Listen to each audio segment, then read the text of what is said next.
So could you just in Parliament, President Nana Addo Akufo-Addo, so no anymore Speaker of Parliament, the Vice President, Dr. Mahmoud Bawumia, and so I don't know. So coming in President of the Republic, Nana Addo Akufo-Addo, and so fro the okay.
Honorable members,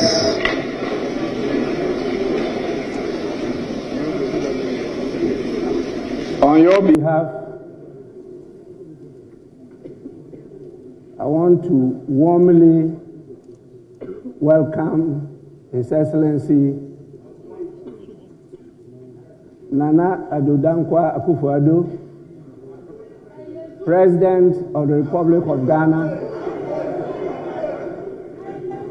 and the Commander-in-Chief of the Ghana Armed Forces, to the House.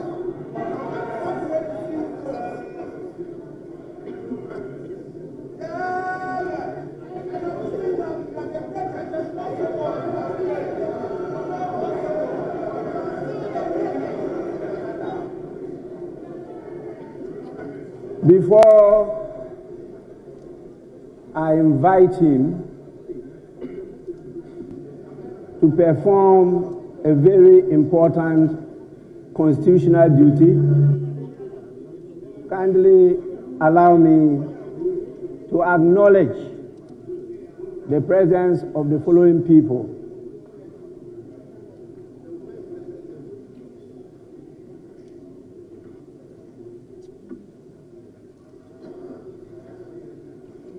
His Excellency, the President, is ably supported in the performance of this duty by His Excellency the Vice President, His Excellency Mahmoud Bawumia,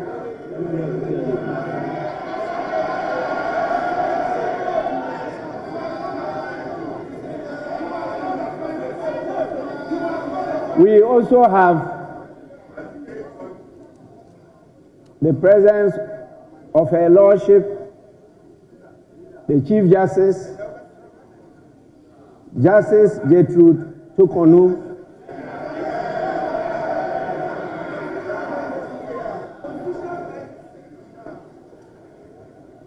And for sure, we have the presence of the spouse of His Excellency the President, Her Excellency Rebecca Akufo-Addo.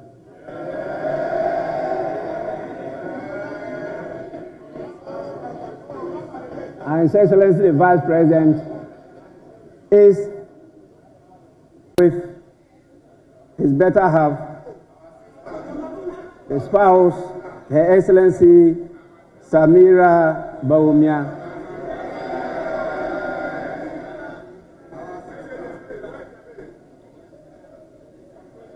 And I have with me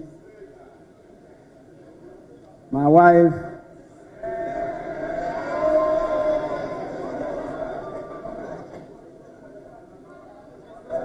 the Left Honorable Madam Alice Ajua Yunus.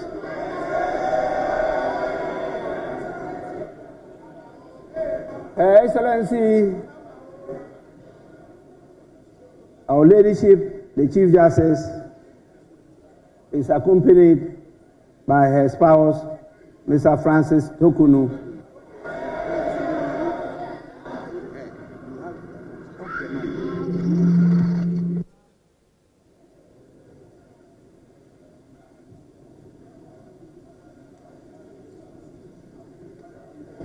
We also have with us the Chief of Staff, Honorable Akusia Frema Osei Opare.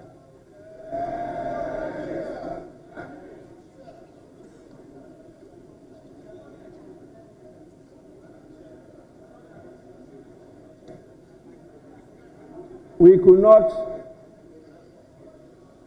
be joined by the chairperson of the Council of State, by his ably represented by our own veteran politician, lawyer, the person of Mr. Sam Okudzato, Senior Advocate of Ghana.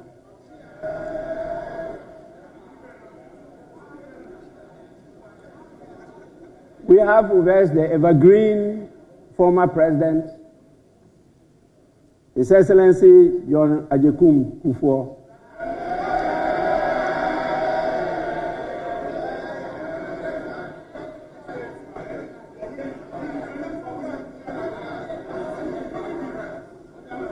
It's very important on your behalf.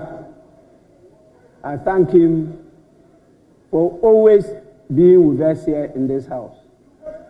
He is always present anytime we have an important function in Parliament.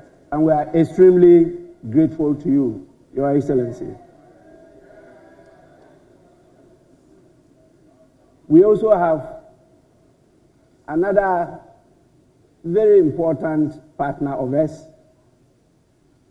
She is always also ever present anytime we have an activity here.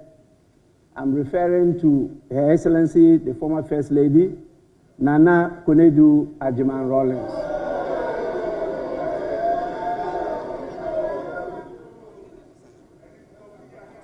And we have with us here almost all members of the diplomatic corps that are here with us, and definitely you can see them at the important visitors public gallery. The heads of the various security services are all here with us, and we have a number of chiefs and queen mothers present in this house.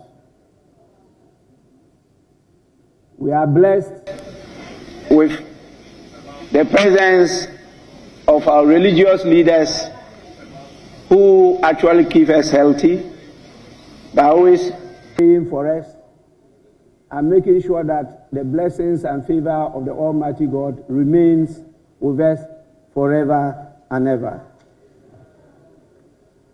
With this, I'll now proceed to invite His Excellency, the President of the Republic of Ghana, to deliver his message on the state of the nation. Your Excellency, you may do so now.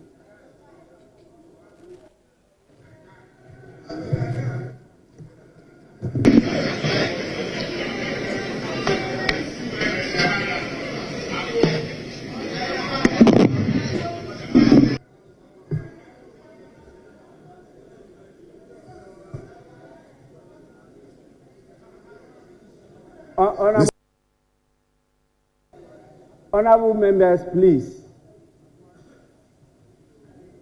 This is a very important occasion, and you are in the house we refer to as August House, House of Honor and Dignity. We expect nothing apart from honorable behavior from you, and please, let's listen to His Excellency in absolute silence. I thank all of you for your compliance. Mr. Speaker, as my constitutionally mandated period as President of our country nears its very end, I come before this august House to perform my last official public duty. I'm grateful for the opportunity to give an accounting of my time in office, spell out the highlights of the state of our nation, and place on record the Ghana I'm handing over to my successor.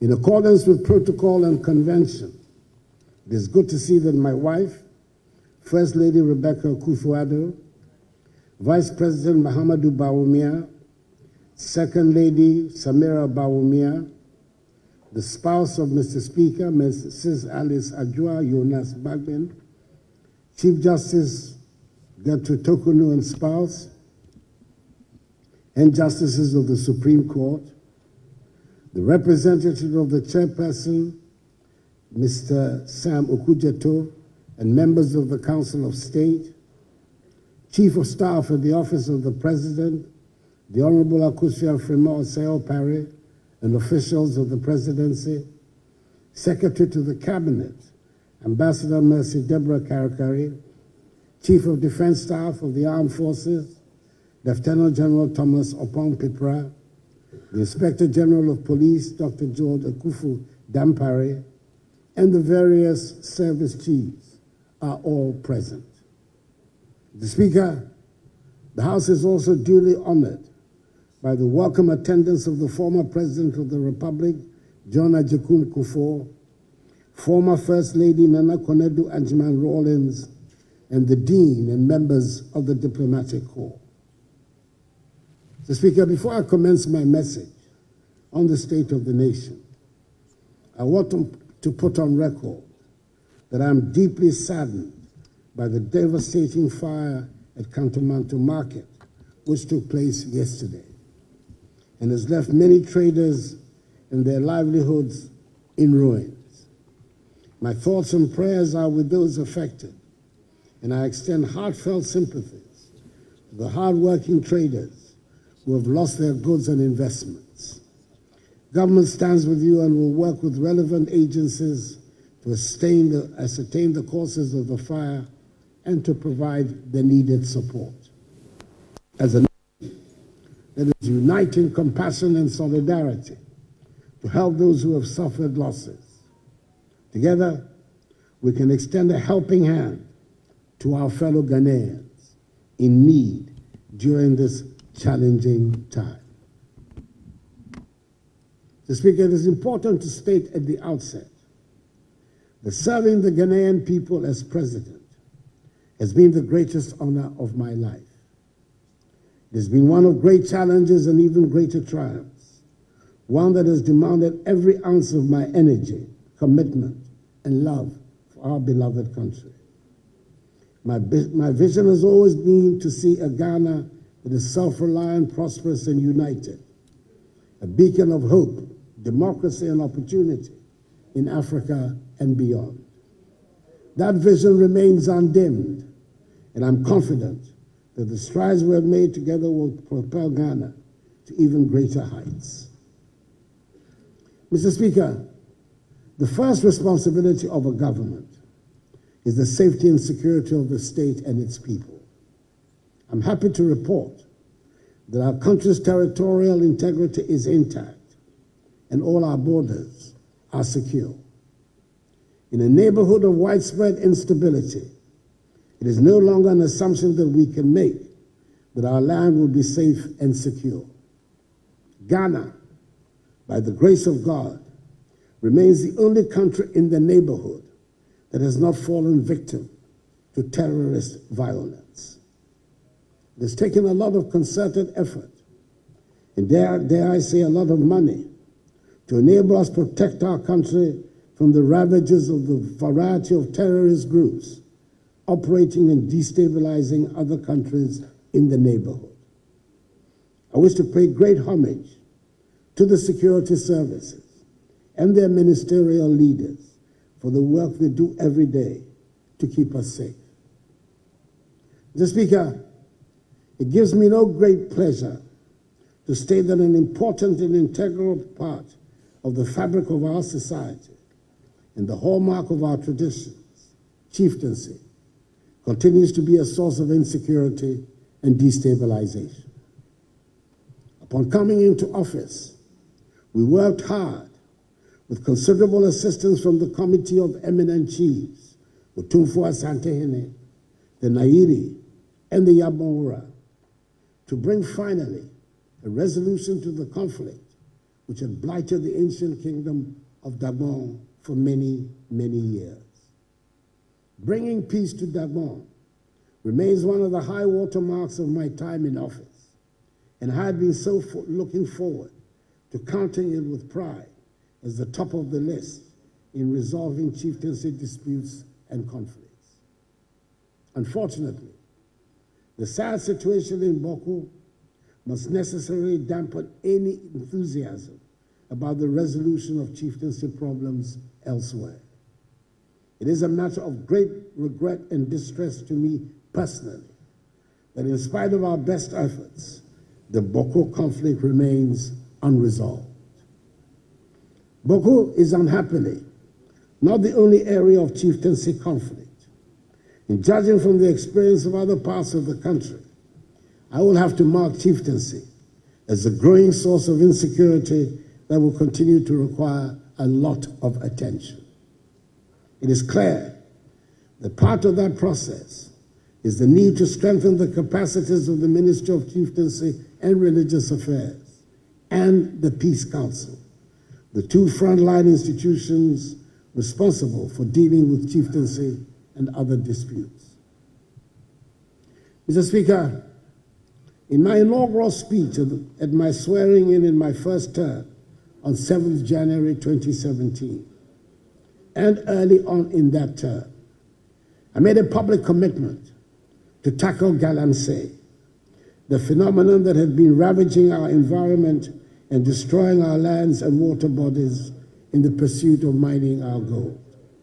I knew and was very much aware that fighting galamsey was not a universally popular position for a president to take. But I felt strongly enough about the need to protect our environment to say I was prepared to put my presidency on the line in the defense of our lands and water bodies. And indeed, Mr. Speaker, the fight against galamsey led directly to the loss by my party of several parliamentary seats in the 2020 elections, and to the makeup of this 8th Parliament, which affected the implementation of my policy agenda and impacted the second term of my presidency. I welcome the many loud converts to the fight against galamsey that suddenly appeared in the run-up to the 2024 elections. And I pray that more and more of us get to embrace the need for the protection of our lands and water bodies. As I have stated on numerous occasions, The fight against galamsey is not a fight against mining or the extraction of the gold the Almighty has so generously endowed us with. But we owe it to future generations of Ghanaians to extract our minerals in a manner that protects our lands and water bodies. I'm happy to be able to say that we have implemented some of the boldest and most progressive policies in the mining, forestry, and land sectors. As a result of these policies, we overtook South Africa as the leading producer of gold on the continent and have consistently increased gold production to reach an unprecedented 4 million ounces last year. Not only have we revamped dormant mines like the Obuasi and Bibiani mines, we have also worked to deliver the Cardinal Namdi mine, the first large-scale mine in northern Ghana, and the first greenfield gold mines in our country in more than a decade, with the ongoing construction of new mines in Ahafo by Newmont and Upper West by Azuma Resources. To add value to these volumes of minerals, we have constructed, through a public-private partnership, a 400-kilogram capacity gold refinery here in our country. We have also concluded discussions with the parent company of Ghana Manganese Company Limited for the construction of a $450 million United States dollars manganese refinery at Nsuta. Moreover, the establishment of the Ghana Integrated Aluminum Development Corporation and the Ghana Integrated Iron and Steel Development Corporation has laid the groundwork for the industrialization of many of our natural resources. These entities are expected to generate significant revenue, create jobs, and enhance the value addition of our natural wealth. Each of these initiatives was guided by the vision to harness Ghana's wealth for the benefit of her people, ensuring a legacy of sustainable development for future generations. We continue to work to increase the forest estate of our country. Under the Ghana Forest Plantation Strategy, some 121,000 hectares of degraded forests were cultivated between 2017 and 2023. And under the Green Ghana Project, over 52 million trees have been planted in just 4 years of its implementation. In 2023, Ghana became the second country in Africa and the third in the world to receive results-based payments from the World Bank Carbon Fund for reducing emissions. Under the Ghana Cocoa Red Plus program, we have also completed all the necessary steps under the voluntary partnership agreement with the European Union. And effective June this year, Ghana will become the first African country and the second globally to issue forest law enforcement, government, and trade licenses. Mr. Speaker, if arguments still rage over what there is to show for the fight against galamsey and the effects of irresponsible mining, there can be no such arguments about the introduction of the free SHS and free TVET programs. Another policy that did not have universal approval when I sought to introduce it on coming into office. However, I believe this is one of the rare occasions on which we can use the word transformational without any danger of abusing the word. We have transformed education, and there can never be a reversal, of the fact that some 5.7 million young people have gained access to secondary education who would otherwise not have had the opportunity, but for free SHS and free TVET. Indeed, my administration has also prioritized technical and vocational education and training, TVET, establishing 34 new TVET institutions and upgrading 62 existing ones to equip our youth with 21st century skills. Mr. Speaker, I'm proud that we were brave enough to have started the free SHS policy at the beginning of my first term and resisted the calls for a gradual introduction.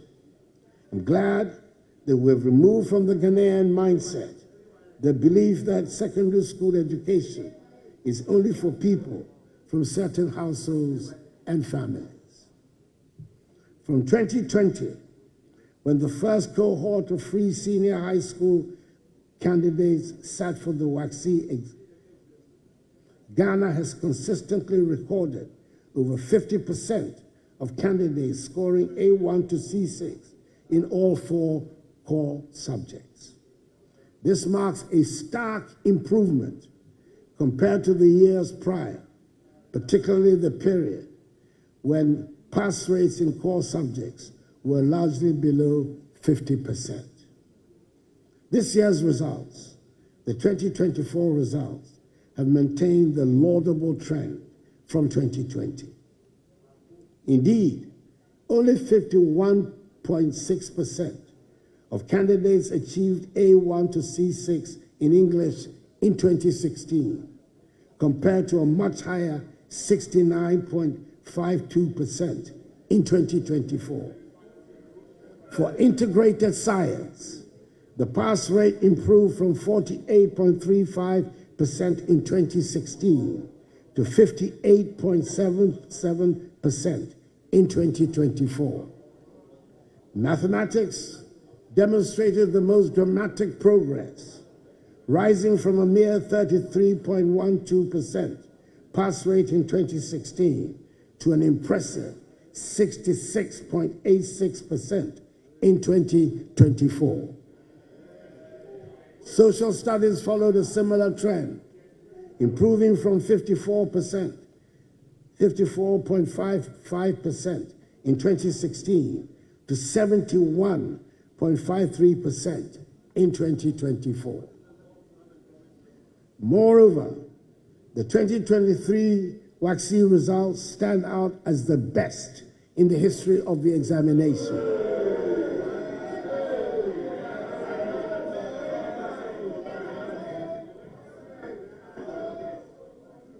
No amount of shouts will displace data. It will not happen. The data is there.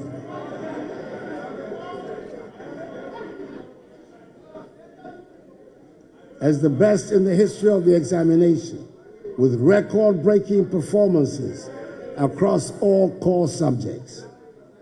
It is obvious then that our reforms have not only expanded access, but have also enhanced the quality of education.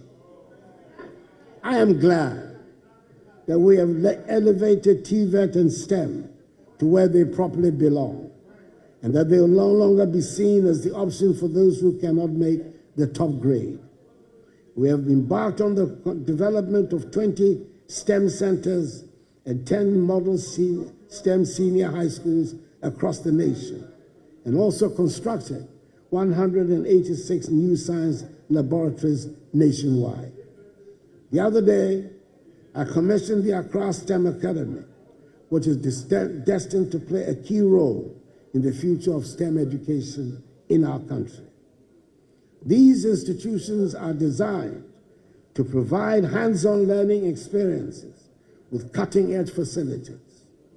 From coding to robotics, our students are being prepared for the demands of the 21st century. It has not been without challenges, but the results are evident. I'm delighted with the infrastructure transformation that has taken place on our school and university campuses. This was displayed in a dramatic fashion a few weeks ago when the Ministry of Education staged the simultaneous commissioning of 80 new educational facilities across the nation.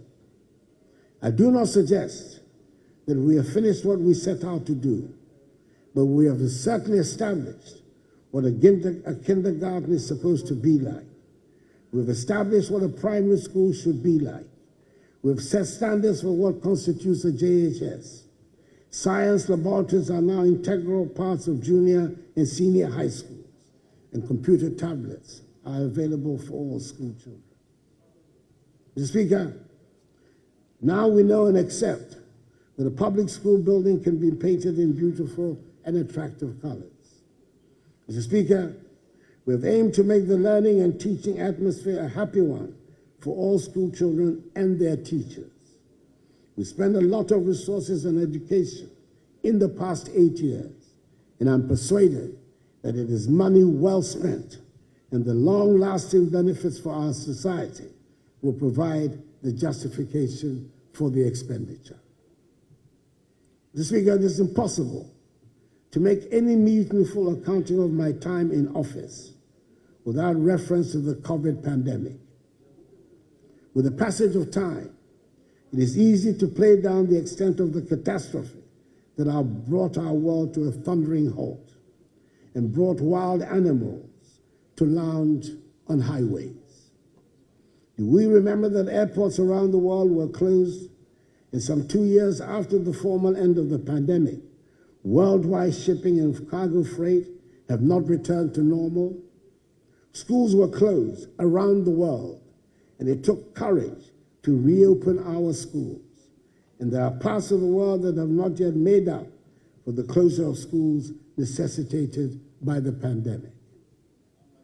Probably, Mr. Speaker, the most poignant aspect of those times was not the fear that gripped us all, but the fact that we were unable to hold hands or hug each other, and we could not have funerals for our dead. It is worth emphasizing the point that with the help of the Ghanaian people and the guidance of the Almighty, we managed the pandemic in our country to the admiration of the whole world. Indeed, during the COVID-19 pandemic, Ghana emerged as a leader in Africa, managing the crisis with a balanced approach that prioritized lives and livelihoods. We were among the first countries on the continent to secure vaccines and roll out a comprehensive vaccination program. The establishment of our own vaccine manufacturing facility under the supervision of the National Vaccine Institute, a body created by Act of Parliament in collaboration with international partners, is a testament to our resolve to build resilience in our healthcare system. In the spirit of transparency and accountability, a parliamentary audit was conducted on the accounts relating to COVID-19 expenditures, reflecting my government's attachment to accountability and the effective stewardship of public resources during a time of crisis. However, the consequences of the COVID-19 upheavals on all aspects of our lives have gone way beyond what anyone could have imagined, and we're still dealing with the effects on the economy. But let me first deal briefly with the effects on the health sector. This pandemic showed up some of the alarming shortcomings of our health delivery system, and we've strived to seek remedies to ensure that we're reasonably prepared to meet the next emergencies. The most important intervention is the Agenda 111 project we have embarked upon that aims to place a hospital in every district. Out of the 101 district hospitals and 2 psychiatric hospitals on the project list, there are 99 district and 2 psychiatric hospitals where contractors are deployed and work is in progress. I'd hoped that construction would be completed on all of them, but that, alas, was not to be. I'm pleased to report that on December 5th, I had the utmost pleasure to commission 3 of the district hospitals. Progress of works on the other 98 active sites range from 5% for sites whose work commenced recently to 95% at other sites. I'm hoping that the incoming Mahama administration will ensure that the project is completed to put our health infrastructure on a sound footing. Furthermore, we launched the National Ambulance Services Revitalization Program, increasing the number of ambulances from 55 barely functioning ambulances to over 300, ensuring timely emergency response and saving countless lives. The strides in healthcare reflect our collective commitment to build a system that prioritizes the dignity, health, and well-being of every Ghanaian. Furthermore, we've revived the National Health Insurance Scheme, which at one point before I came into office appeared to be reverting to the days of cash and carry. The number of subscribers has risen from 10.6 million in 2016 to 17.9 million at the end of 2023. With the renewal of subscriptions being facilitated by a tap on the mobile phone and the scope of the scheme being broadened to include treatment for sickle cell disease, kidney dialysis, and childhood cancers. Mr. Speaker, our economy took a bigger hit from the COVID-19 pandemic and the ensuing consequences than had been anticipated. And in 2021 and 2022, we were in unaccustomed trouble. Our economy, which in my first term had been widely acknowledged to have performed creditably, marked by the longest period of single-digit inflation, 7% average GDP real growth rate, and strong external balances, was on its knees. The government's difficulties in Parliament, with the slimmest of majorities, gave the impetus to the international rating agencies to trash us on their assumption that we would struggle to get financial policy measures passed through the legislature. We faced the problems we encountered with equanimity, took a deep breath, and decided to apply for an IMF-supported program, dubbed Post-COVID-19 Program for Economic Growth, PCPEG, in the middle of 2023. The implementation of the program so far has gone well, even as it has been challenging. We have passed successfully through 3 successive reviews of program implementation by the IMF board, with the most recent review approved on 2nd December 2024, leading to the disbursement of $360 million United States dollars. The fund has therefore disbursed a cumulative $1.9 billion United States dollars to date.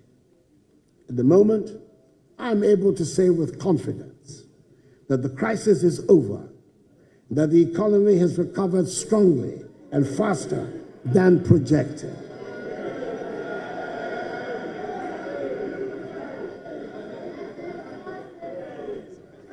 In order for me to be able to make this assertion, I must make reference to the debt restructuring exercise. It affected many bondholders and was one of the most challenging decisions my administration had to undertake. It was not a choice made lightly, as we were acutely aware of the personal and financial hardships it would impose on individuals, families, and institutions across the country. Many citizens had invested their hard-earned savings, and we fully understood the pain and sacrifices this exercise demanded. However, it became evident that without such bold and decisive action, our economy would have faced an even greater crisis with far-reaching consequences for every Ghanaian. This restructuring was essential to address unsustainable debt levels and to create the fiscal space needed to stabilize the economy and lay the groundwork for future growth. It was critical in ensuring that Ghana could meet her financial obligations, regain the confidence of international and domestic investors, and restore our economic credibility. Through the resilience and understanding of the Ghanaian people, coupled with the strategic measures we implemented, we have been able to chart a path towards the recovery that is underway. Today, we're witnessing the positive outcomes of the painful but yet necessary exercise. The economy is rebounding strongly. Our fiscal position is more stable, and our debt sustainability has significantly improved.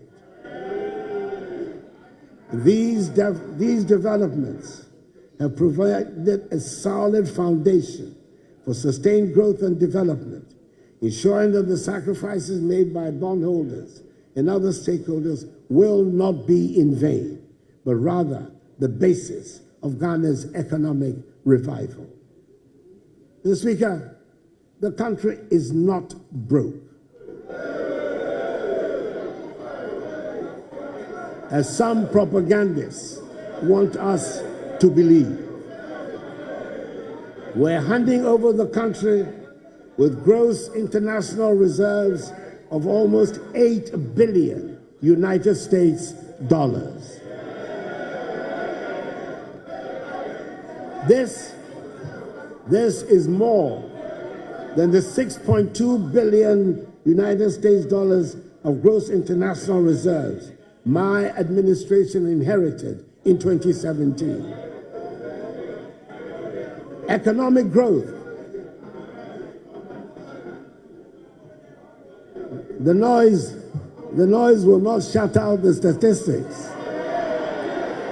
And I intend to put the statistics on the record of Hansard, no matter the amount of noise.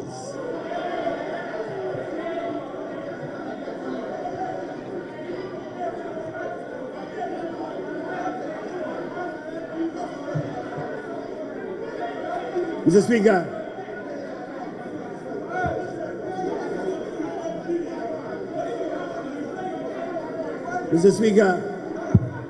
economic growth. Honorable members, the level of interruption is high. Please, honorable members,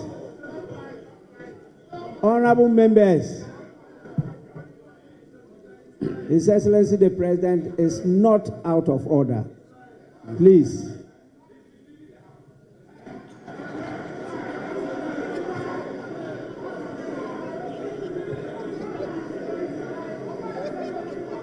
Honorable members, your statistics might be different from his, but that doesn't mean he's misleading the House. He is in order. Please, Your Excellency, continue. Mr. Speaker, the statistics cannot be different. There's only one set of statistics that there is. It cannot be different. There's only one set of statistics. Truth is indivisible. Truth is indivisible. It's one and one only. Your Excellency, thank you very much. As an accomplished member of Parliament, you are out of order. Thank you, Mr. Speaker. Economic growth has also returned to the pre-COVID trajectory, with an impressive growth rate rising from 4.8% in the first quarter of 2024, 7% in the second quarter, and 7.2% in the third quarter. It is projected that this year's growth rate will be 6.3%, significantly higher than the 3.4% my administration inherited in 2017. The growth of the economy is further reflected in the growth of private sector credit. Private sector credit in nominal terms grew by 28.87% in October 2024, compared to the negative 7.5% growth recorded in the same comparative period of 2023. In real terms, growth in credit to the private sector improved to 5.5%, compared to a contraction of 31.6% recorded in October 2023. It is further reinforced by improved external balances, with the current account balancing improving significantly to a surplus of 2.6% of GDP in the first 9 months of the year, compared to a deficit of 6.6% of GDP in 2016. In much the same way, the trade balance has improved and stands at a surplus of 3.85 billion United States dollars, compared with a deficit of 1.8 billion United States dollars in 2016. Headline inflation, which stood at 23% in November, is still very high, but this is coming down from 54% recorded in December 2022, following the effects of COVID-19 and other global economic pressures. Encouragingly, food prices have also begun to decline, bringing some relief to households and contributing to a reduction in the overall cost of living. Government has implemented significant measures to address the hardships that accompanied the economic difficulties. These include increased budgetary allocations towards the school feeding program, the capitation grant, the National Health Insurance Scheme, and the Livelihood Empowered Against Poverty program, LEAP. The stock of public and publicly guaranteed debt increased during the economic difficulties. However, the government is servicing its debts, honoring coupon payments for both domestic bonds and euro bonds. Moreover, the debt levels are reducing, recording a significant reduction in the debt stock by 46.8 billion Ghana cedis to 761.0 billion Ghana cedis in October 2024, from 807.9 billion Ghana cedis in September 2024. The public debt to GDP ratio, therefore, reduced from 79.2% in September 2024 to 74.6% in October 2024. This is expected to reduce further to 55% of GDP in net present value terms, a level that restores Ghana's debt sustainability. It is hoped that the new government will continue with the policies being implemented to achieve the debt sustainability target. I'm happy to inform the House that today, 3rd January 2025, my government will honor coupon payments to our Eurobond holders amounting to $346 million United States dollars. We cannot afford to default on our debt repayments. That's advice that I want to give to the incoming finance minister. These achievements demonstrate our firm commitment to the policies, structural reforms, and program objectives and targets under the program. Let me at this juncture state unequivocally that the banking sector cleanup undertaken by my administration was an act of necessity, not of vendetta. It was a bold and decisive intervention to safeguard the strength and integrity of Ghana's financial system. The illegalities and irregularities perpetuated by the affected banks and financial institutions are well documented and indisputable. These practices threaten the very foundation of our banking sector and jeopardize the hard-earned savings of millions of Ghanaians. Our actions ensure that not a single depositor lost their money, an unprecedented achievement in financial crisis management. Today, the results are there for all to see. A more robust, stable, and resilient banking sector capable of driving economic growth and supporting the aspirations of our people. It was a necessary decision to restore public confidence and secure the future of Ghana's financial sector. Mr. Speaker, my government recognized at the very outset that the fight against corruption required more than rhetoric. It demanded systemic, sustained, and strategic action. To this end, my government initiated a holistic program of legislative, administrative, financial, and technological reforms. Indeed, one of my most satisfactory moments as president was when we established the Office of the Special Prosecutor. For me, this was not just another government office. It was, and still is, a symbol of our determination to tackle corruption head-on. I wanted Ghanaians to know that no one, no matter their rank or status, would be above the law. Its creation was initially met with considerable skepticism in some quarters, but I believe now that there is general consensus that has been an important contributor to our anti-corruption efforts. During my first term, we passed the Witness Protection Act in 2018, creating a framework to safeguard individuals who cooperate with law enforcement, especially in corruption cases. Furthermore, the Criminal Offences Amendment Act 2020 elevated corruption from a misdemeanor to a felony, with harsher penalties of 12 to 25 years of imprisonment.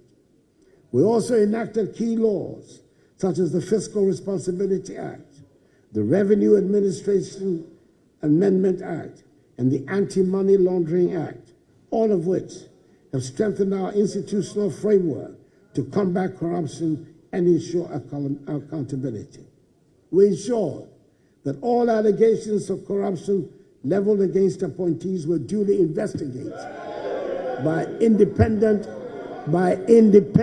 institutions of state, which generally dismiss them as unfounded.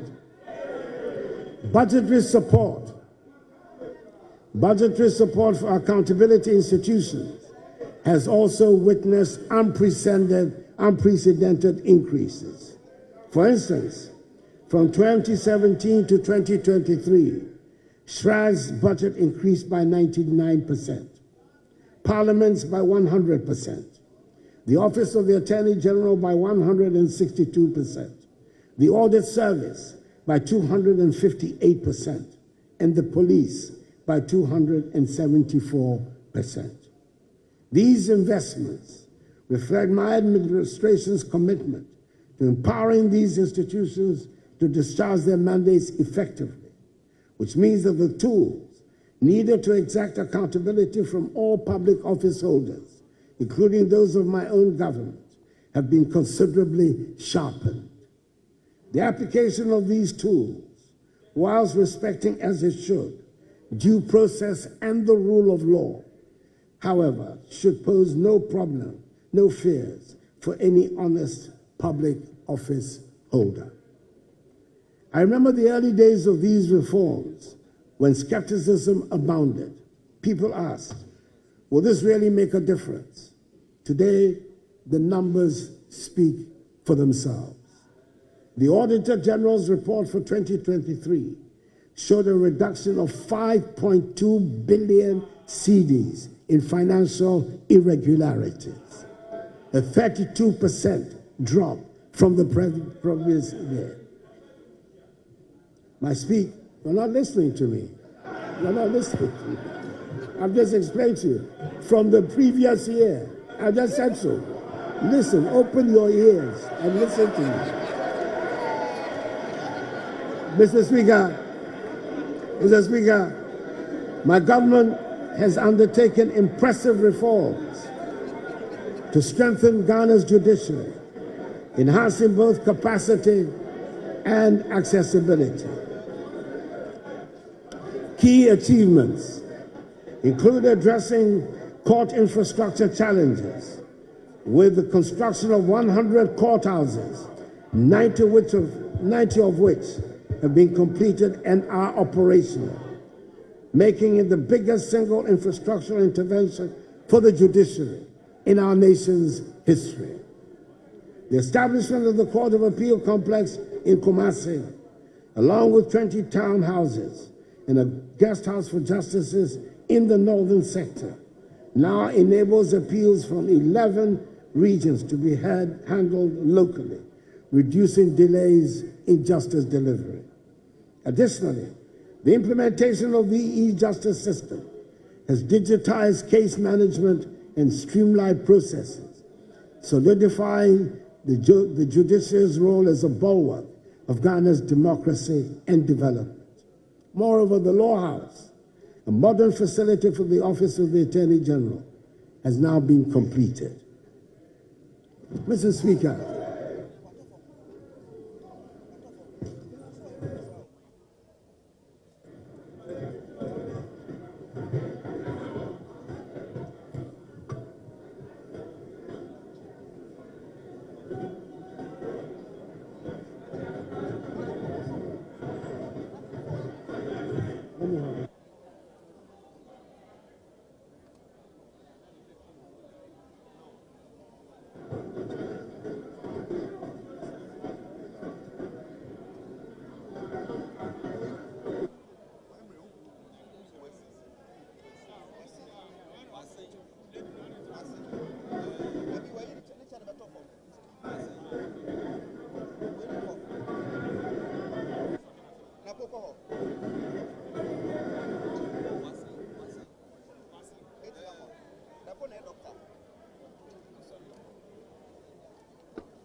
Honorable members, please.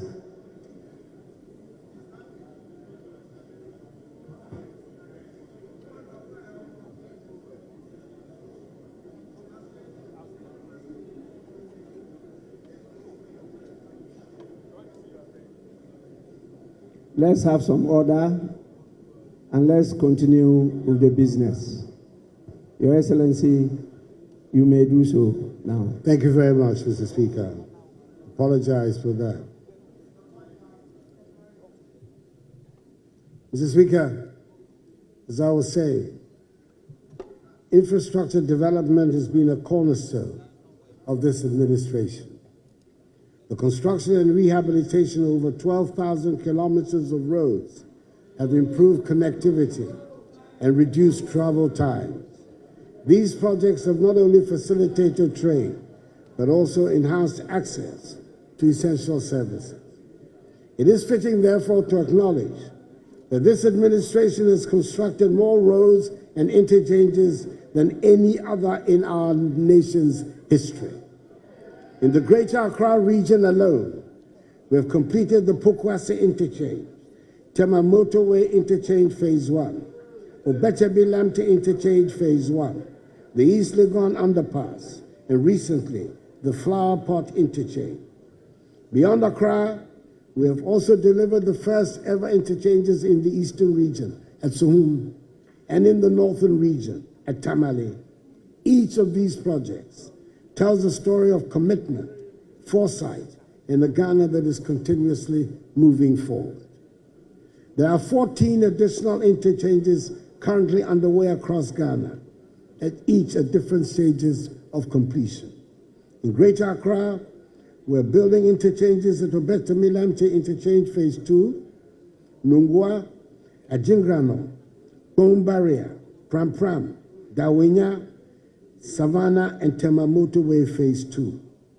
In the Ashanti region, ongoing projects include the Swami Interchange Phase 1, Anumanje, Makro, Magazine New Road, Ebusuakura and Abrepo, as well as the PTC interchange in Takoradi in the Western region. These projects represent the scale of our ambition, a commitment to excellence and growth that knows no limits. Mr. Speaker, in aviation, we've expanded airports, including the construction of the Yakubu Tali International Airport in Tamale, the Prempeh I International Airport in Kumasi, the rehabilitation of the Sunyani Airport in Sunyani, and the completion of the Ho Airport in Ho. These projects position Ghana as a hub for regional air travel. Mr. Speaker, over the past 7 years, we've revitalized Ghana's railway sector, undertaking key projects to modernize and expand the network. Notable achievements include the rehabilitation of the 66-kilometer narrow-gauge Western Line from Kojokrom to Takwa, the construction of a 22-kilometer standard-gauge line between Kojokrom and Manso, and securing funding to extend the Western Line from Manso to Huni Valley, connecting to the port of Takoradi. Additionally, a 6-kilometer standard-gauge line in Kumasi is underway, and the Tema Mpakadan line has been completed. Progress of the Ghana-Burkina Faso Railway project further underscores efforts to enhance regional trade and integration. Mr. Speaker, we have made some good strides in improving the housing sector. Over the period, we built 1,070 affordable houses and broke ground for an additional 800 in the Greater Accra region. We've also established the National Home Ownership Fund, which is delivering 534 homes in Tema Community 22.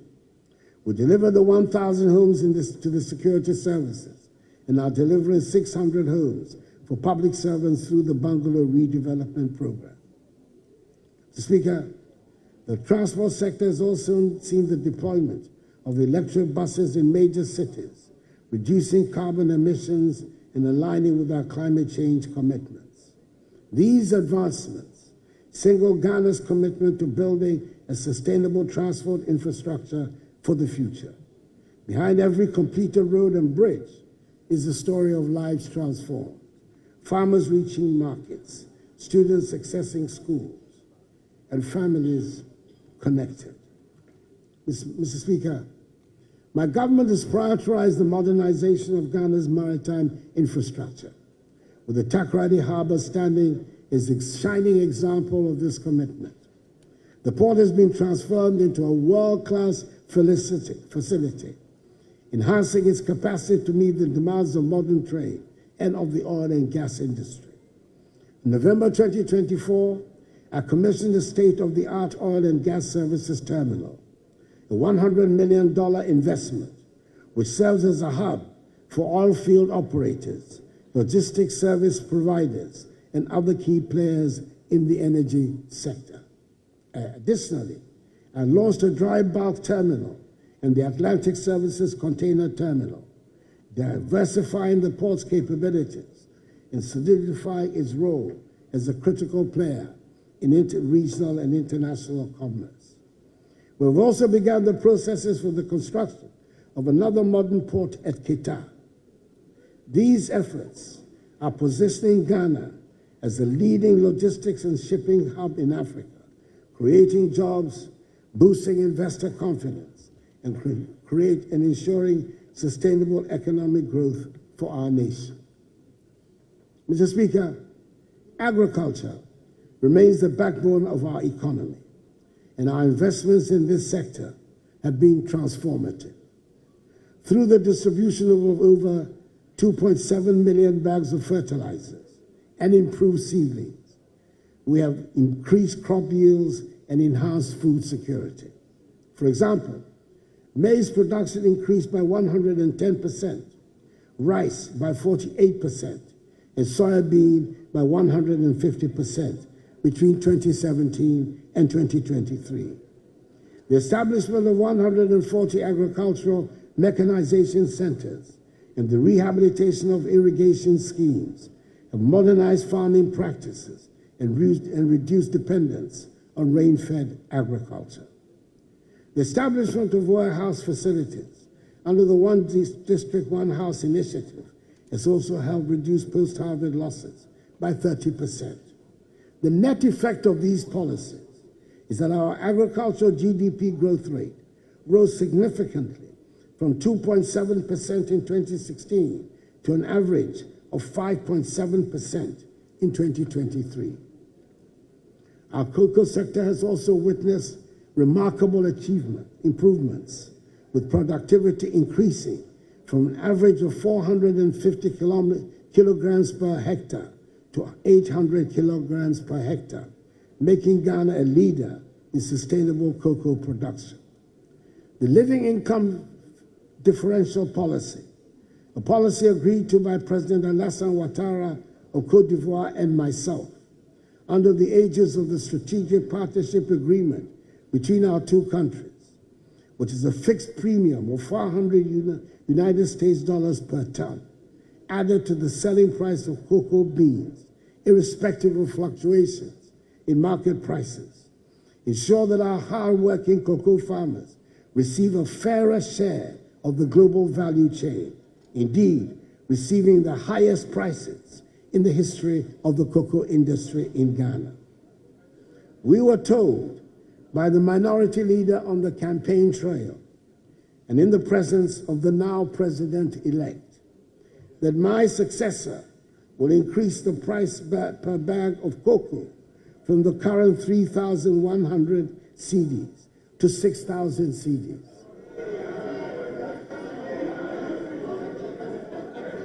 Our farmers will be very happy when this pledge is realized. In the fishery sector, Mr. Speaker, the construction of 12 landing sites and cold storage facilities across the coastal regions, along with the commissioning of the Jamestown Fishing Harbor and the Almina Fishing Harbor, has improved livelihoods and reduced post-harvest losses. These interventions have significantly boosted the incomes of our fisher folk and contributed to the sustainability of our marine resources. We have also enforced measures to combat illegal, unreported, and unregulated fishing, protecting our marine biodiversity for future generations, improving the Doubting Thomas wrong about our commitment to transforming the fisheries industry.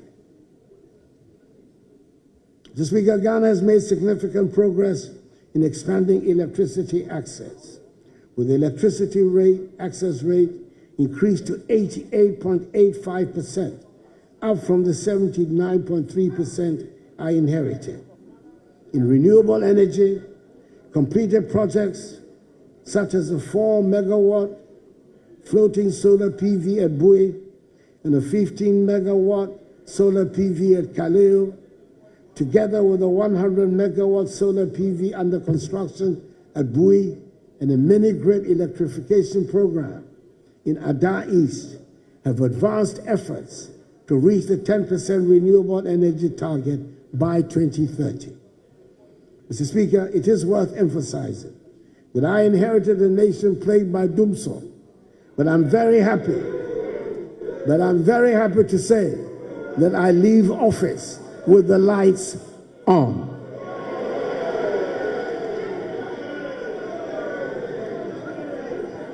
This achievement did not come without its challenges. When my administration assumed office, we inherited an energy sector legacy debt of $2.5 billion United States dollars.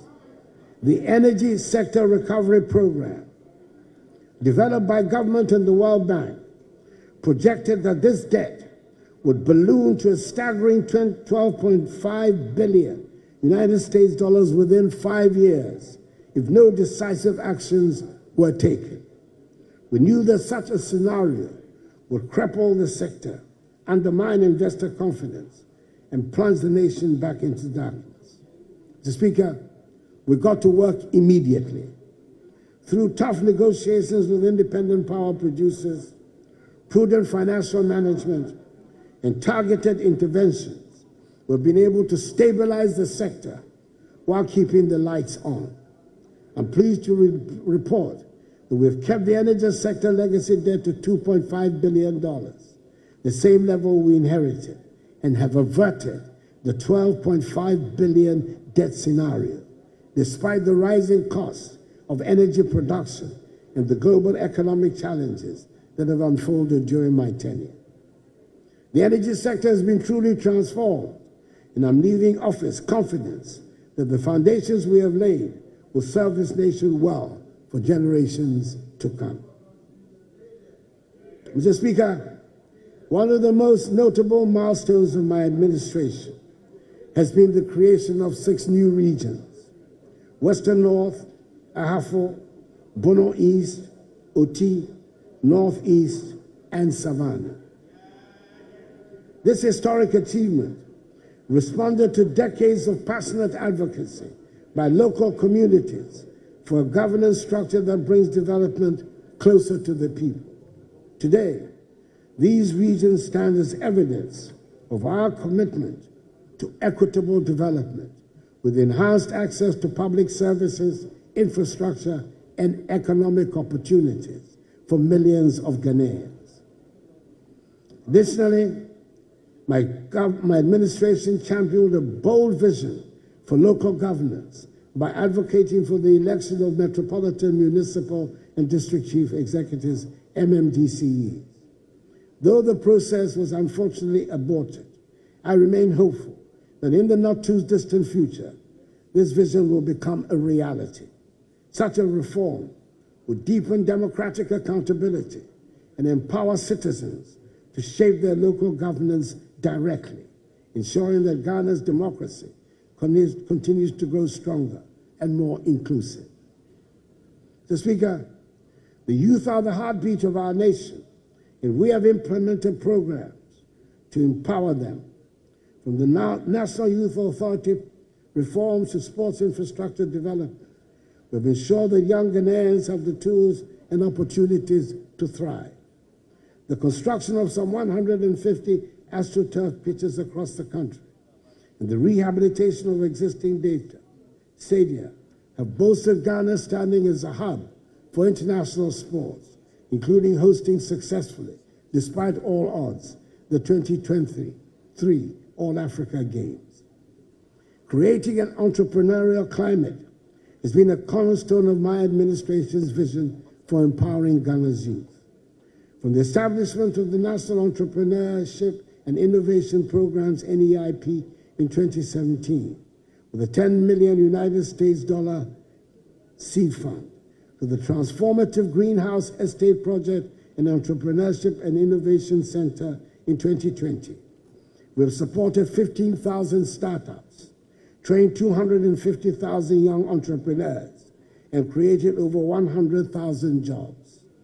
Initiatives being implemented by the Ghana Enterprises Agency, GEA, like the Ghana Economic Transformation Program, the Hubs Grant and Acceleration Program, CAP Bus, U-Start, and the Ghana Cares Obantapa Program, have further strengthened this vision, benefiting some 1.6 million Ghanaians and dispersing over 2 billion cedis in loans and grants.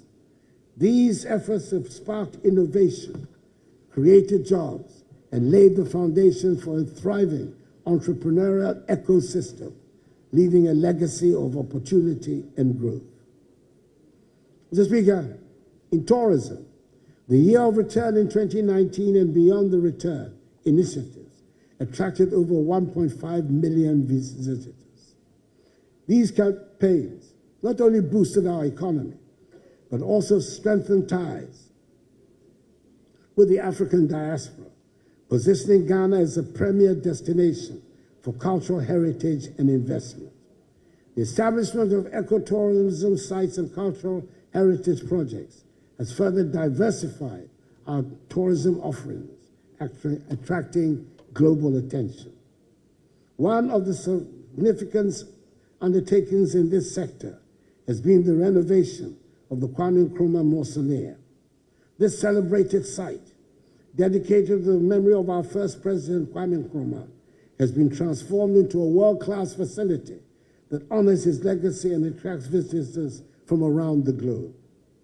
The renovations include modernized exhibits, improved infrastructure, and enhanced visitor experiences, ensuring that the mausoleum remains a symbol of Ghana's rich history and a source of inspiration for generations to come.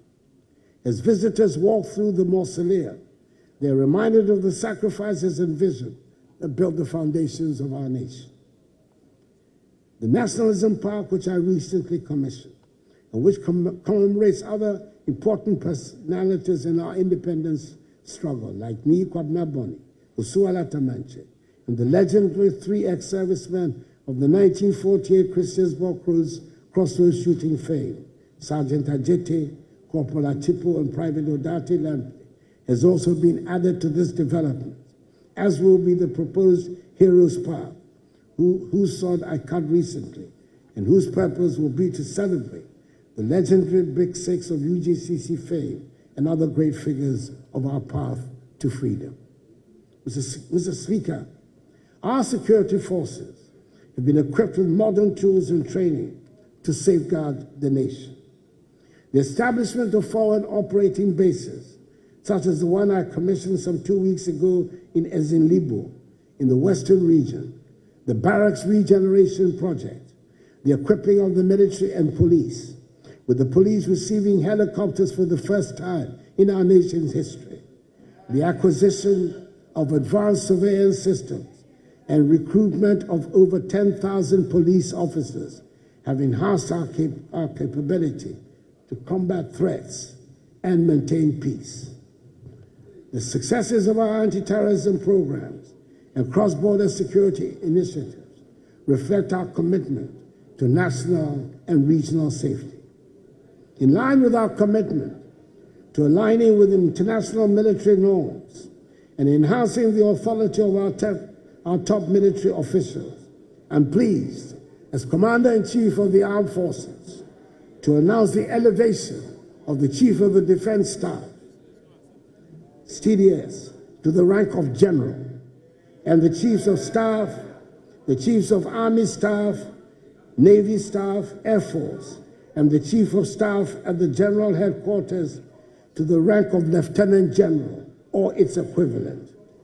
These promotions, alongside our successes in anti-terrorism programs and cross-border security initiatives, position Ghana as a serious player in defense, and bolster our international partnerships in peacekeeping and security. In communications, the digitization of public services, including the Ghana card, mobile money interoperability, and e-services, has transformed service delivery and improved transparency. These initiatives have positioned Ghana as a leader in digital transformation on the continent, with over 18 million Ghanaians enrolled in the National Identification System. The expansion of broadband connectivity to rural areas has bridged the digital divide, ensuring inclusive access to the opportunities of the digital economy. Every citizen's ability to engage with technology is a testament to our shared belief in progress and innovation. Mr. Speaker, we have tried to make real many of the slogans that have dominated our public discourse since independence. I'm proud to have approved visa-free travel to Ghana for all African passport holders with effect from the beginning of this year. This is the logical next step to the African Continental Free Trade Area and the workings of the largest trading bloc in the world.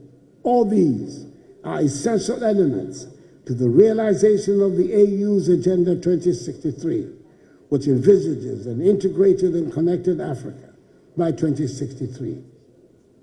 Mr. Speaker, I'm thrilled to state that under my leadership, Ghana has made significant strides in foreign policy, cementing our place as a respected voice on the African and global stage.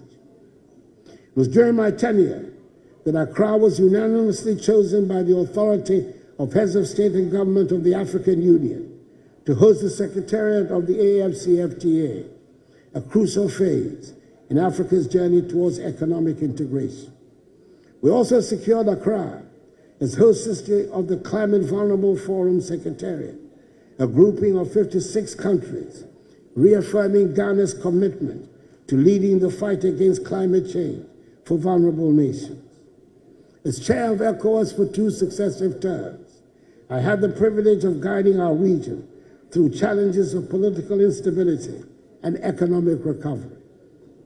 Furthermore, Ghana secured a non-permanent seat on the United Nations Security Council for 2 years, allowing us to contribute meaningfully to global peace and security at a time of unparalleled changes. Indeed, it was Ghana that led the Security Council to adopt Security Council Resolution 2667, which provides for the United Nations to pay from assessed contributions 75% of expenses of UN peacekeeping operations in Africa, a matter that had been in controversy and unresolved for several years. Additionally, Ghana witnessed a moment of immense pride when Shirley Ayoko Botry, a distinguished Ghanaian, was elected as Secretary General of the Commonwealth. The first time a Ghanaian and an African woman has held this esteemed position. I hope the House will join me to extend hearty congratulations to our Foreign Minister, Honorable Shirley Ayoko Botry. Yeah.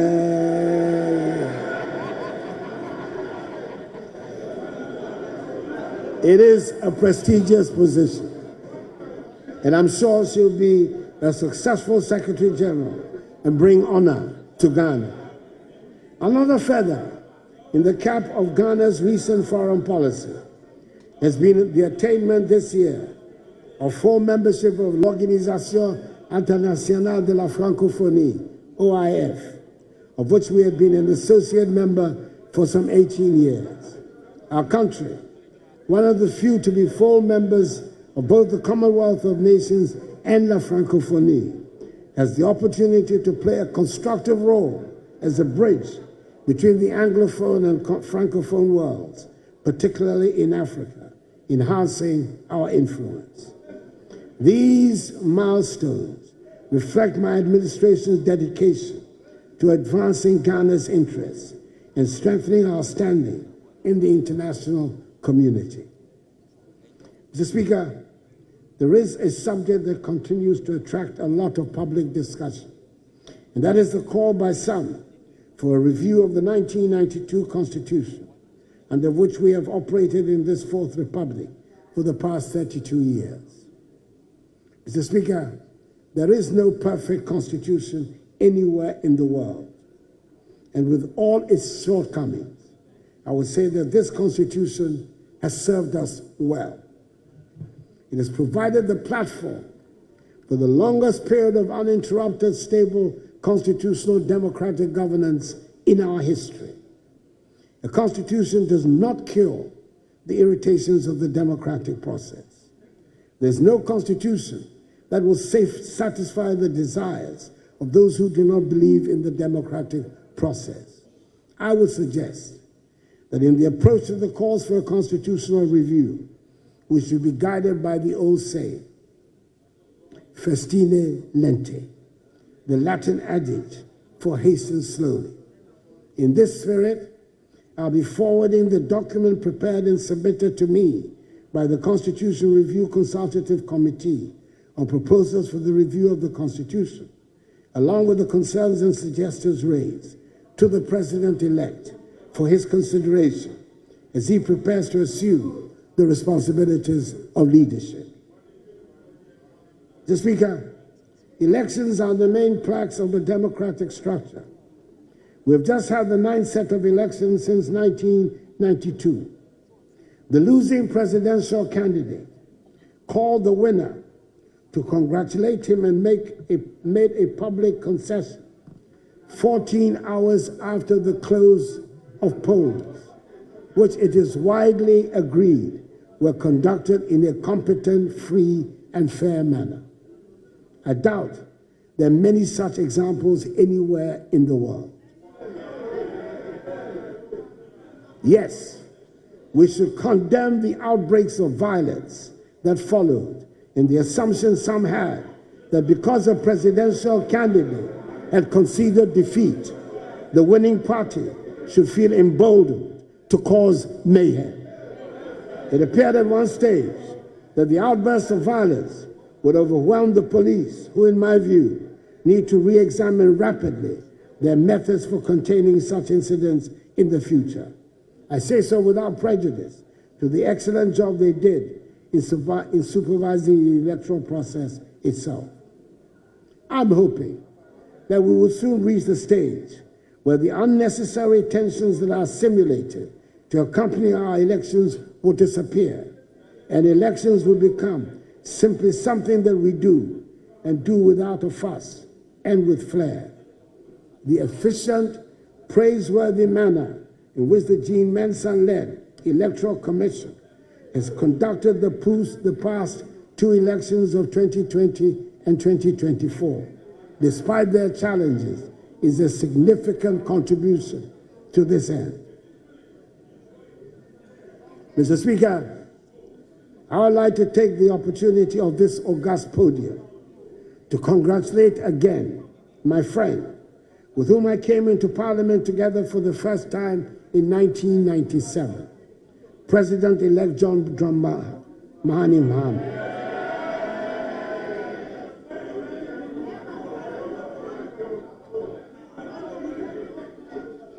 On his historic comeback victory of 7th December 2022. Assure him of my support and that of all well-meaning Ghanaians, and wish him well in his second term as President of the Republic.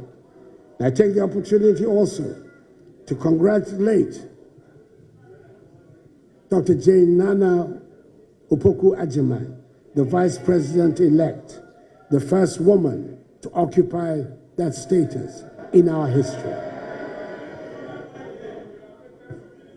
Mr. Speaker, you and I have made history of a kind these past 4 years, and I must acknowledge the role you played in keeping steady the ship of state and the governance structures of our country. This was the first time the executive has to deal with not just a parliament with the slimest of majorities, but with a speaker from the opposition party. Mr. Speaker, we found a way to accommodate each other, and the government functioned successfully. I thank you. Mr. Speaker, I would like to take this opportunity also to express my gratitude to the Council of State under the chairmanship of its highly respected traditional ruler, Nana Otuo-Sribo II Dramini, for the great help it has given me in helping to steer the ship of state to a successful end. Nana and the members of the Council, I thank you very much for your invaluable counsel. The Speaker, as I prepare to leave office on 7 January 2025, I do so with immense gratitude for the trust and confidence the people of Ghana has placed in me over the last 8 years. It has been the highest privilege of my life to serve as president of this great nation. I've done so with an unwavering commitment, boundless energy, and a deep love for Ghana, always guided by the belief that our nation's best years lie ahead. Together we have weathered storms, celebrated victories, and laid the foundation for a brighter, more prosperous future. Reflecting on this journey, I'm filled with pride for what we have accomplished, from the transformative policies in education and healthcare, to the strides in agriculture, digitalization, energy, governance, infrastructure, industry, and trade. These achievements are not mine alone. They also belong to every Ghanaian who has contributed to the collective effort of nation building. We have demonstrated that through unity, resilience, and determination, we can overcome even the greatest challenges. I'm confident that the progress we have made will inspire future generations to dream bigger, aim higher, and achieve more for our beloved Ghana. The Speaker, as I take my final bow, I do so in the certain knowledge that our nation will go from strength to strength, and that freedom and justice has taken hold forever in our body politic. The Speaker, I'm happy to hand over a Ghana that is safe, secure, united, and firmly rooted in her attachment to democratic principles and respect for the rule of law. A nation that continues to shine as a beacon of peace and stability in an often troubled Africa and an uncertain world. I leave behind a Ghana that is thriving, one that has navigated significant global challenges with remarkable tenacity, whose economy is steadily rebounding, and whose institutions are operating effectively. It's a Ghana where the youth are being empowered with opportunities to channel their energies into meaningful and productive endeavors, where the arts are beginning to flourish, and where the elderly can grow old in safety and dignity, and continue to make meaningful contributions to society. I leave behind, Mr. Speaker, a Ghana that is working. Mr. Speaker, honorable members, I thank you for your attention.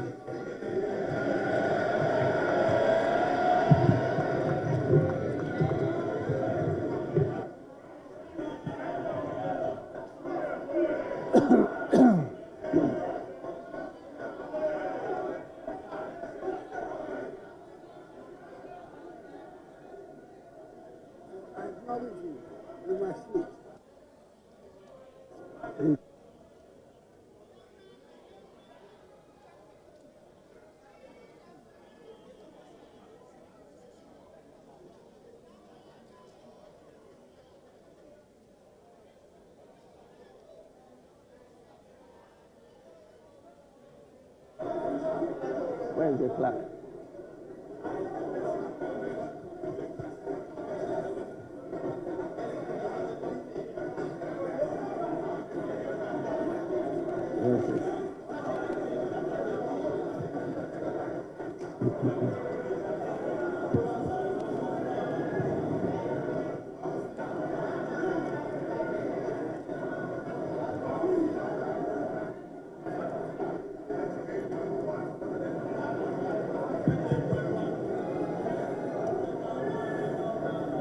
Honorable members,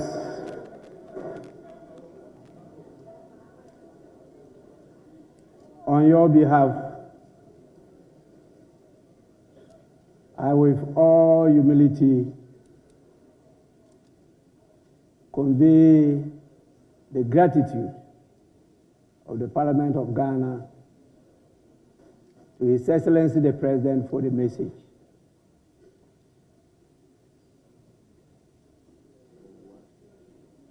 The House has heard him.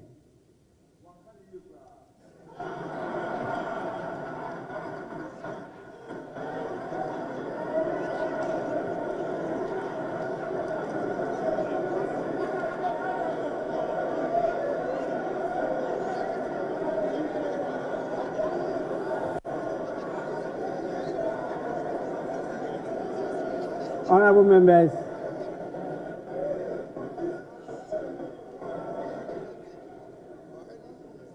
that was just a paraphrase. It wasn't a quote.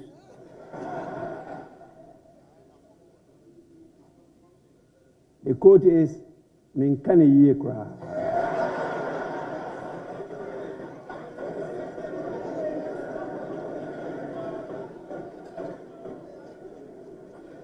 I thank His Excellency the President for setting the tone for, I believe, a very, very important national discourse as to the state of the nation. And we do this with the core principle of unity in diversity. Democracy is about disagreeing to agree. And we are grateful that Ghanaians and all of you have committed yourself to this concept of multi-party democracy. I will, on your behalf, invite the leaders of the House to have a say. I have enjoyed this opportunity for many years, and I won't be the one to deny my colleagues the same opportunity. So we will start by listening to the minority front bench.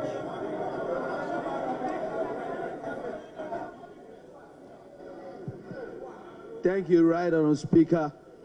Honourable Speaker, I'm grateful for the opportunity to thank His Excellency the President for the message on the state of the nation that he has just delivered. Mr. Speaker, I need to remind you that the people of Ghana have already given their verdict on the true state of the nation. And that verdict was very, very clear. Economic hardship, huge debt overhang, high youth unemployment, hopelessness, and more. We have come to the end of the road for what has been undoubtedly the worst government under the Fourth Republic. Honourable Speaker, this abysmal record was confirmed on December 7th when the people of Ghana returned the most overwhelming and emphatic vote of rejection of any government ever witnessed under the Fourth Republic. Mr. President, you will be remembered as the first president who was cushioned by the IMF when you began, and you are still being cushioned at the end of your term. Mr. President, you left something very important in your account. You left out an account of your promise to God to build him a cathedral. But Mr. President, Mr. President, I will leave that for you, between you and your God. Mr. President, let me remind His Excellency, Honourable Speaker, that his tenure in office will remain a timely reminder of how not to govern the country. But let me also be quick to assure the good people of Ghana that hope is on its way. And President John Dramani Mahama and the NDC, we can once again glean a brighter future from the throes of despair. Together we will work hard to lift ourselves from this historic low and reclaim our place, our glory as the Black Star of Africa. Once again, fellow Ghanaians, we are comforted and strengthened by the following words of scripture. And I'm quoting Exodus chapter 14, verse 13. And I quote, "And Moses said unto the people, Fear you not, stand still, and see the salvation of the Lord, which he will show you today. For the Egyptians whom you have seen today, you shall see them no more." Bye-bye, Mr. President. It is finished. With that, Mr. Speaker, I thank you very much.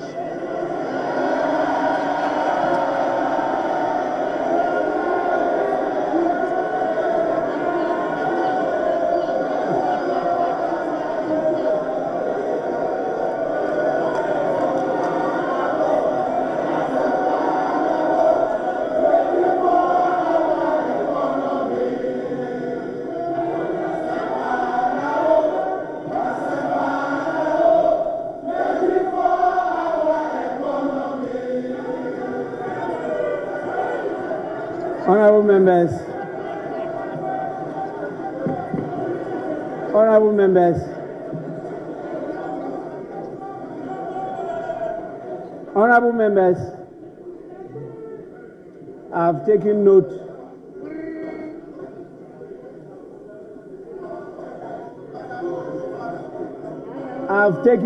of all those who were on their feet and what they said. But it's now time for me to invite the majority leader, the leader of the House, to have a say.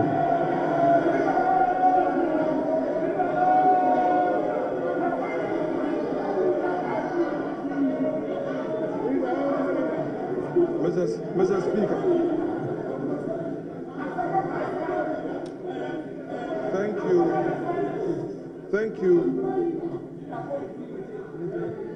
thank you for the opportunity to say a few words in response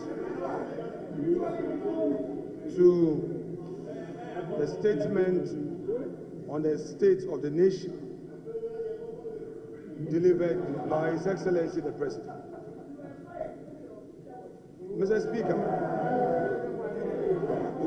this is the man who, 1997, entered the Chamber of Parliament during the second Parliament of this Republic. He inspired the youth of this country through his advocacy. Hansa testifies of his great work in the chamber of this House. Then, as students, we sat at the gallery to observe and to take inspiration from him. Mr. Speaker, through resilience, through firmness of conviction, he tried over and over again and made it to the presidency. Mr. Speaker, today he has fulfilled a constitutional obligation to boldly deliver for Hansa his records in office for the 8 years. Mr. Speaker, it may be that for some political expedience, we may not appreciate what he has done for this country. But, Mr. Speaker, history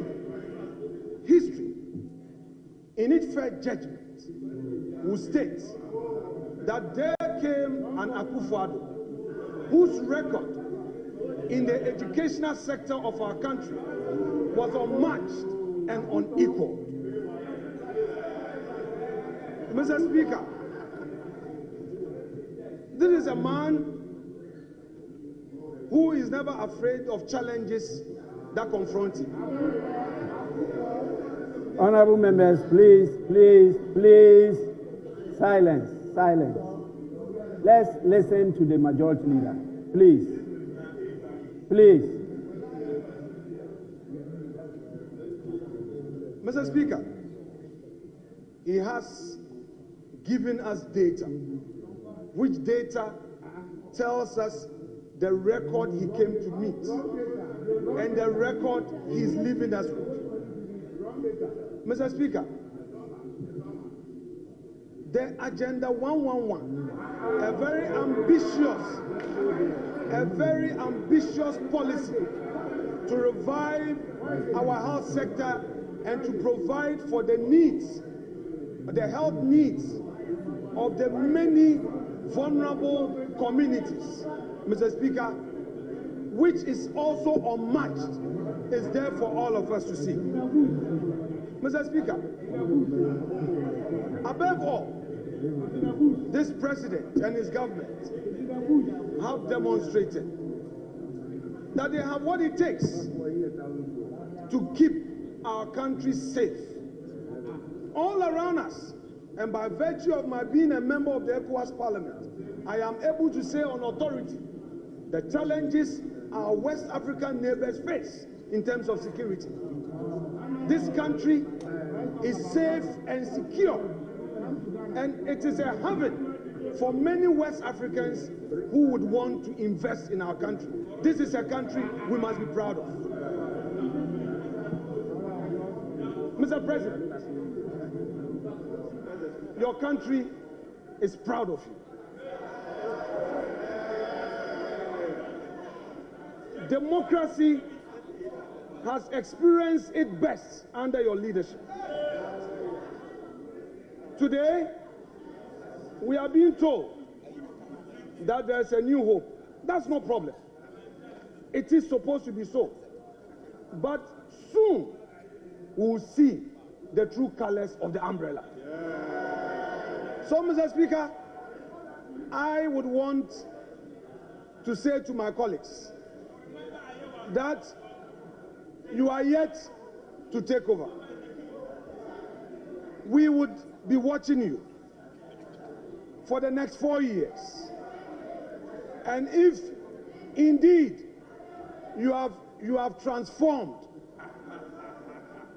we will see with our naked eyes. This is a government that came into office and faced major challenge which confronted the world all over, but demonstrated resilience. This is a government that ensured that in spite of the COVID, all government sector workers were paid. This is a government that kept the lights on. This is a government that ensured that over 5.7 million Ghanaians had access to education. And Mr. Speaker, I would want to relate to this issue of free SHS. It took the grace of God for me to complete secondary education because my mom could not afford, my stepdad could not afford. It took the grace of God. And I know there were many Ghanaians who could not afford free SHS and because could not afford secondary education and had to stay at home. We know in our communities today, all those who could not get free SHS benefited from it when Akufo-Addo assumed office. Mr. Speaker, TVET was also implemented for those who are placed at the lowest ebb of fortune's wheel to also get advantage of getting technical education. This is it.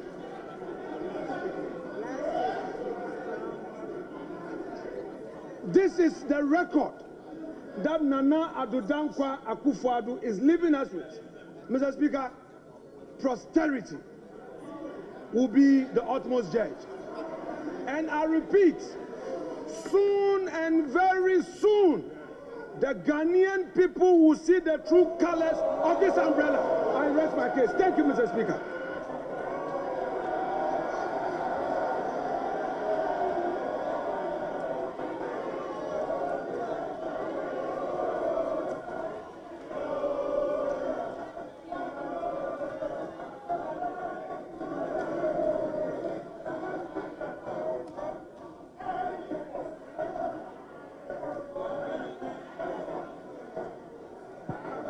Honorable members,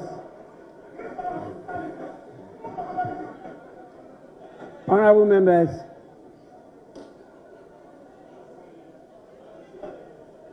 honorable members, please, let's be guided by the lessons of the wise saying that if you want to go fast, you go alone. But if you want to go further, you go together.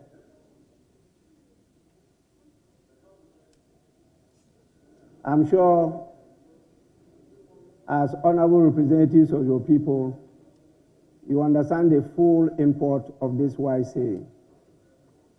With this, honorable members, once again, let me thank all of you